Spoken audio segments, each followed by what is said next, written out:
Ever found yourself frustrated when your iPhone decides to go into speaker mode automatically during calls? It can be annoying, especially when you're trying to keep things private or simply prefer the headset mode.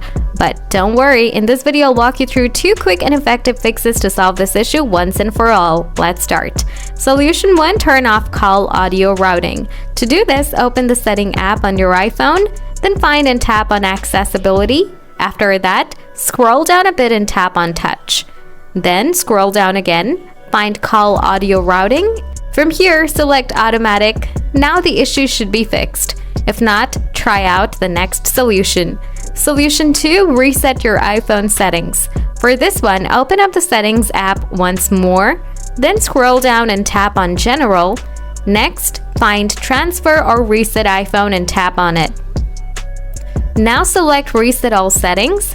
Confirm by tapping Reset All Settings again. Your settings will now be reset and the issue should be gone.